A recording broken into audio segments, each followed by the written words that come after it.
ভয়ঙ্কর বৃষ্টির সঙ্গে ঘন ঘন বজ্রপাত। আগামী 7 দিন প্রবল দুর্যোগ হবে একাধিক জেলায়, সঙ্গে বজ্রপাতের সতর্কতাও জারি করা হয়েছে। আর এই যে বজ্রপাতের বাড়বাড়ন্ত, এর কারণ হচ্ছে কিউমুলোনিম্বাস নামক বিশেষ মেঘ। অবশ্য সুরাহা দিতে পারে দামিনী অ্যাপ।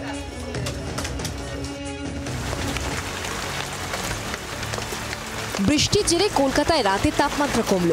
স্বাভাবিকের তুলনায় তাপমাত্রা প্রায় 5 ডিগ্রি নেমেছে। তবে দক্ষিণবঙ্গের একাধিক জেলায় বজ্রবিদ্যুৎ সহ বৃষ্টি, তার সঙ্গে দমকা ঝোড়ো হাওয়া বইতে পারে। বজ্রবিদ্যুৎ সহ বৃষ্টিপাতের সম্ভাবনা কলকাতা, হাওড়া, উত্তর ও দক্ষিণ 24 পরগনা, পূর্ব ও পশ্চিম মেদিনীপুর, পূর্ব বর্ধমান, বীরভূম, মুর্শিদাবাদ, নদিয়ায়। অন্যদিকে উত্তরবঙ্গে বুধবার বিক্ষিপ্তভাবে বৃষ্টির পূর্বাভাস।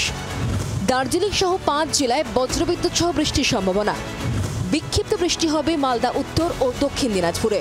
তবে 9 জুন পর্যন্ত দক্ষিণবঙ্গে মারাত্মক বজ্রপাতের সতর্কতা জারি করা হয়েছে। বজ্রপাতের বাড়বাড়ন্ত বিশেষ মেঘপুঞ্জের কারণে। মেঘের নাম কিউমুলোনিম্বাস, যার অর্থ উলম্ব মেঘ। এর আয়তন প্রায় 13 কিলোমিটার পর্যন্ত হতে পারে। সেটা উপরের থেকে ঘনীভূত হয়ে যখন নিচের দিকে নামার চেষ্টা করছে, তখন নিচের দিক থেকে পুনরায় আবার উষ্ণবায়ু তাকে ঠেলে উপরের দিকে তুলে দেওয়ার চেষ্টা করছে।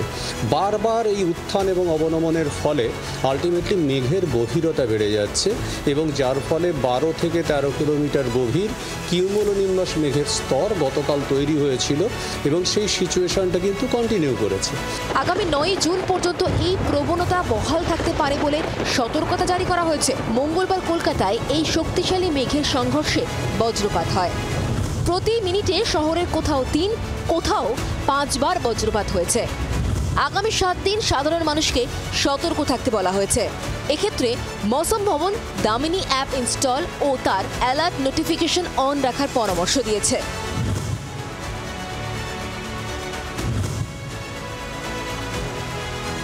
মৌসম ভবনের দামিনী অ্যাপ 2019 সালে এই অ্যাপ তৈরি করা হয়। গুগল প্লে স্টোরে পাওয়া যায় Damini app. Alert notification on রাখার পরামর্শ। 20 থেকে 40 কিলোমিটারের মধ্যে ঘটতে চলা বজ্রপাতের সতর্কতা দেয় এই অ্যাপ। 20 থেকে 40 মিনিট আগে থেকেই অ্যালার্ট দিতে শুরু করে। জিপিএস অর্থাৎ কারেন্ট লোকেশন অন রাখতে হবে। স্যাটেলাইট বেসড ইনফরমেশন কালেক্ট করে প্লেস করে দিচ্ছে, সুতরাং কোন জায়গাতে বজ্রগর্ভ উলম্ব মেঘ আছে সেটা কিন্তু সঙ্গে সঙ্গেই জানিয়ে দেয়। শুধু তাই না, এটা যে কোনো মানুষই অপারেট করলে পরে সে তার ল্যাটিটিউড লঙ্গিটিউড অনুযায়ী মাথার উপরেই ওই ক্লাউডটা রয়েছে কিনা বুঝতে পারছে, সুতরাং অনেক আগের থেকেই সে সাবধান হতে পারছে। পরিসংখ্যান বলছে ভারতে প্রতি বছর গড়ে 2000 মানুষ বজ্রাঘাতে প্রাণ হারান, যেখানে শহরাঞ্চলে 4% এবং গ্রামাঞ্চলে 96% মানুষের মৃত্যু হয়। মঙ্গলবার রাতে কলকাতা সহ এই গোটা শহরতলি এলাকায় প্রতি সেকেন্ডে বজ্রপাত হয়েছে, তাতে অনেকেই আতঙ্কিত।